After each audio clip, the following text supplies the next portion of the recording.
Selamat datang Cabimo di kantor pos Surabaya. Mari kita ikuti perjalanan kita. Oke, di kantor pos Surabaya ini kita menerapkan protokol COVID-19. Pertama, dengan pelanggan kita sediakan tempat cuci tangan di depan. Kemudian setelah masuk di pintu ini, petugas security kita akan memeriksa suhu dari pelanggan. Nah, apabila suhunya tidak melebihi ambang batas 38 derajat Celcius, maka pelanggan boleh memasuki kantor pos ini. Dan disediakan nomor antrian sesuai dengan mesin antrian. Penerapan social distancing kita terapkan saat pelanggan mengantri di loket. Di sini pelanggan duduk dengan jarak terpisah minimal 1 meter. Setelah pelanggan mengantri, pelanggan akan datang ke loket, di mana loket ini adalah loket terpadu yang mana semua layanan di sini bisa dilayani. Dan di setiap loket pelayanan kita menyediakan hand sanitizer. Pelanggan bebas menggunakannya untuk kesehatan. Setiap loket kita lengkapi dengan pembatas untuk menjaga jarak antara petugas loket dengan pelanggan. Di sini untuk keamanan sesuai standar protokol COVID-19.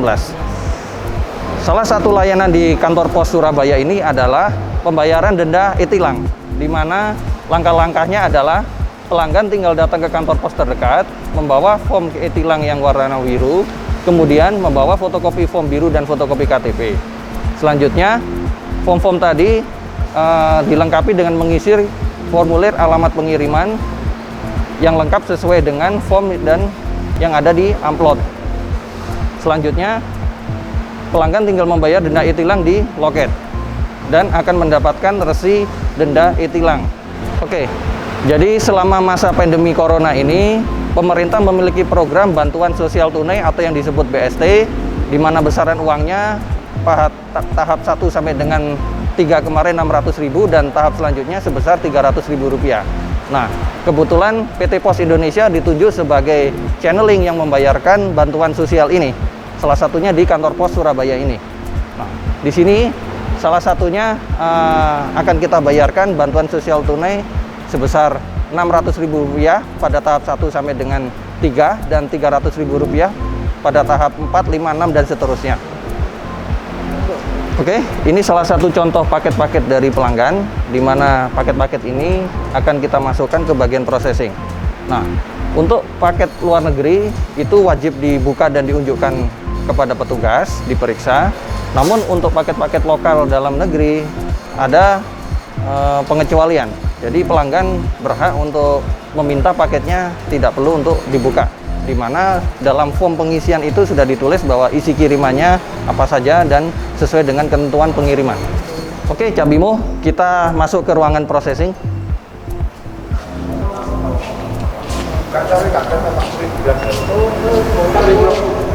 Nah, inilah ruangan processing, proses dan distribusi, di mana seluruh kiriman dari petugas loket tadi itu akan dimasukkan ke dalam ruang processing ini.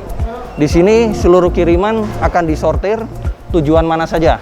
Dan di sini akan dicek kelengkapan dari kiriman tersebut. Apakah sudah layak, apakah sesuai dengan keamanannya, dan apakah sesuai dengan ketentuan pengiriman. Nah, setelah processing ini dilakukan dan sortir dilakukan, maka kiriman ini akan didistribusikan ke Mail Processing Center yang ada di Juanda. Di sana kiriman akan diberangkatkan ke berbagai tujuan ke seluruh Nusantara. Nah, ini adalah kiriman-kiriman pelanggan dari loket tadi. Kita perlakukan secara khusus. Di sini kita tempatkan pada troli yang untuk di bagian processing. Jadi kiriman pelanggan benar-benar kita perhatikan. Di sini kita handle dengan secara hati-hati tanpa merusak kiriman atau packing dari kiriman itu tersendiri. Oke, di sini setiap kiriman akan kita periksa ulang sebelum dilakukan sortir. Andaikan ditemukan barang-barang yang berbahaya, nanti kita ada di bagian Mail Processing Center di Juanda itu menggunakan X-ray. Nah, apabila ditemukan benda-benda berbahaya atau benda-benda yang dilarang pengirimannya, maka barang itu akan kita investigasi dengan dilakukan pemanggilan kepada pelanggan dan bila perlu barang itu dikembalikan. Kiriman yang berasal dari depan tadi setelah masuk troli akan kita sortir, yaitu sortir kasar dan sortir halus per wilayah antaranya. Nah, Setelah kita lakukan sortir, maka kiriman itu kita masukkan ke keranjang sortir. Ke rak sortir ini. Di rak sortir ini seluruh kiriman sudah terbagi wilayah antaranya. Setelah itu kiriman akan kita buatkan kantong dan surat pengantar atau R7 namanya kalau di pos, itu untuk diberangkatkan ke Juanda.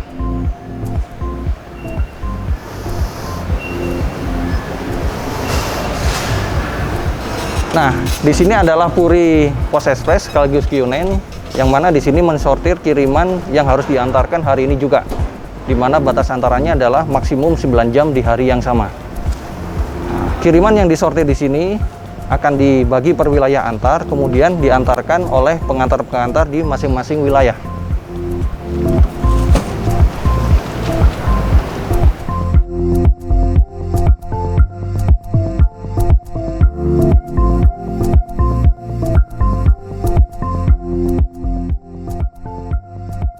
Ini adalah ruangan SLPK atau Sentra Layanan Pelanggan Korporat, di mana kiriman-kiriman dari korporasi atau dari perusahaan itu di-entry di sini.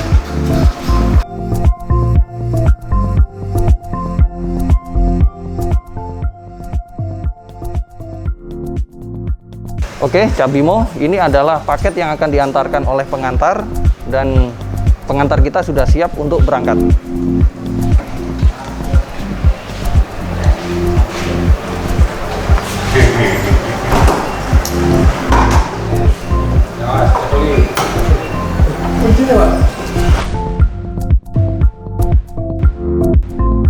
Terima kasih Cap Bimo atas ucapannya. Mudah-mudahan channel YouTube Cap Bimo semakin sukses dan semakin berkembang ke depannya dengan memberikan informasi-informasi yang terbaik kepada masyarakat.